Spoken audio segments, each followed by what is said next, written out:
I want to talk about this movie, Master and Commander, and specifically a subplot with a minor character named Mr. Hollom. And as I've been thinking about it over the years, why I think it's like one of the best subplots in any movie. Sailors can abide a great deal, but not a Jonah. The first time I saw this movie, I liked it, thought it was great, but there was one particular scene that really stood out to me that I kind of bookmarked in my mind as like, oh, I'm going to remember that scene, and maybe I'd watch this movie again just for that scene. So here's the scene. Take a look.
Oh, put that dirt down, bro.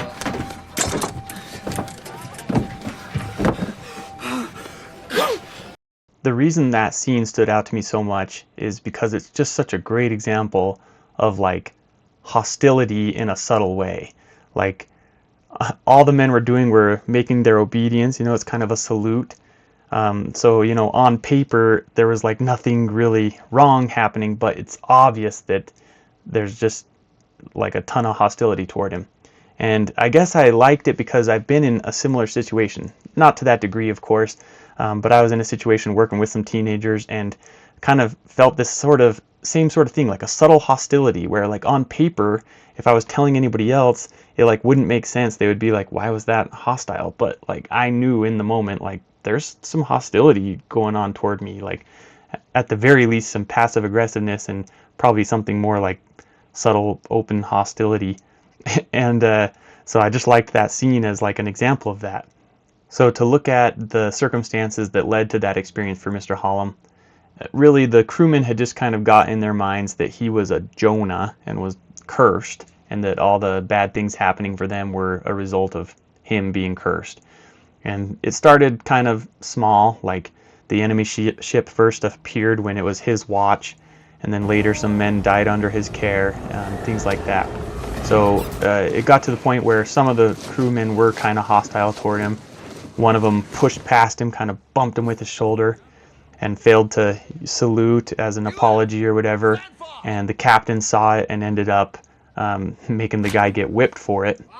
And as a result, that's this scene where you see everybody like giving him that salute, but in a very hostile way. So one way you can interpret Mr. Hollom's experiences is that he was just the unfortunate victim of some outdated superstitions and some outdated class structure stuff. And maybe the filmmakers just put that in there to just show that's what life was like back in the backwards 1800s or whatever. And in fact, the doctor on board kind of voices this opinion, like, why are we still worried about these class structures, and don't tell me you believe in these superstitions and that kind of thing. And the first time I saw it, this movie, that's exactly what I thought. I thought like, yeah, he's just an unfortunate victim of these circumstances, and I guess the filmmakers just wanted to show that that was part of life back then.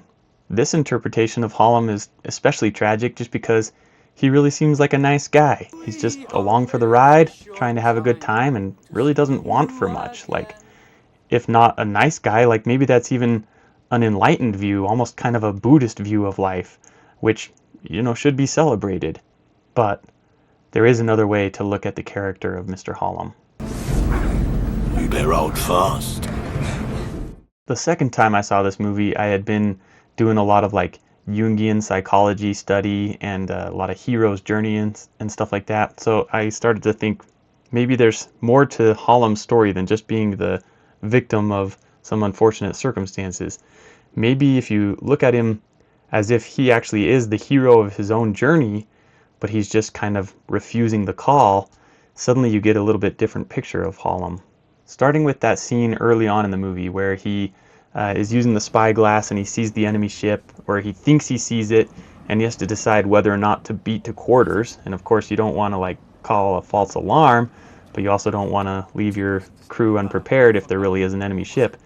And I noticed the second time I saw this movie, he does not make the decision. He like can't decide, and the other officer is like, what are you gonna do? And it's actually finally the other officer that yells the beat to quarters. You're officer of the watch. Hollom, you must make a decision.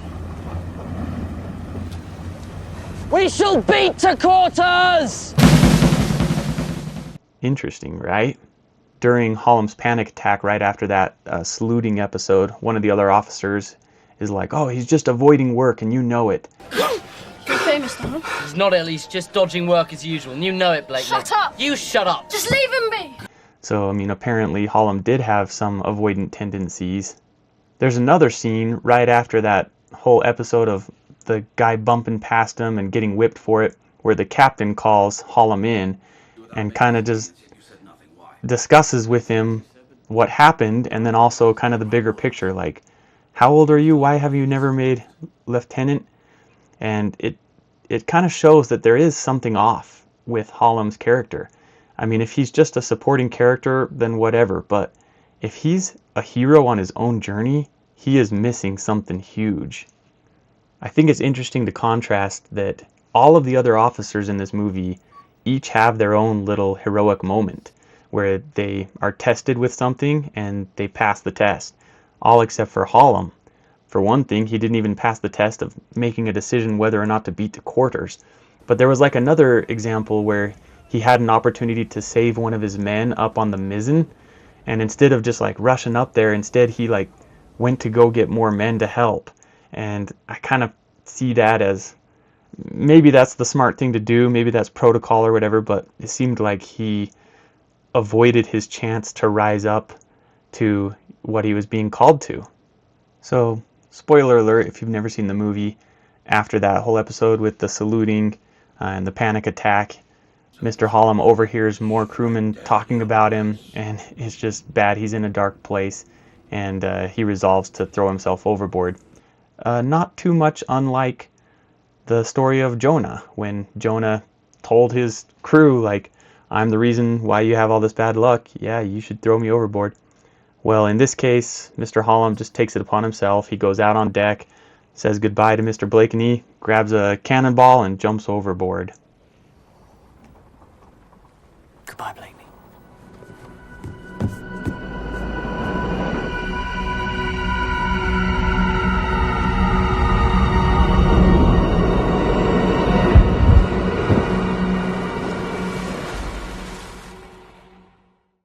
Quick side note, they actually hold a funeral service for Mr. Hollom the next morning, and like literally as soon as the funeral service finishes, the winds come back, the luck changes immediately for the ship. And I remember being like angry / confused the first time I saw this, like, wait, what? Like, are the filmmakers trying to show that he really was cursed or what? The lesser of two evils. I think that for some people, just being along for the ride and trying to have a good time is enough, and even constitutes a good life. But I think metaphorically with this movie, that's not what we're being shown. I think we're being shown that the officers represent these heroes that need to rise up to the challenges, and what happens when they do, and what happens when they don't. In other words, I think Hollom really is a Jonah. And if he is a Jonah, then him jumping overboard with the cannonball isn't the end of his story. Maybe it's just the beginning. In fact, now I like to think that when Mr. Hollom jumped overboard with that cannonball, that as soon as he went out of sight, he got swallowed by a whale, or miraculously saved some other way, I imagine him getting spit out on the dry land where he's finally willing to commence his hero's journey, and that after that journey's through, he ends up back on another ship, and he makes lieutenant, and maybe someday some crew member shows some hostility toward him, but he'd grown so much that it just didn't matter to him at all. We hope in a short time to see you again.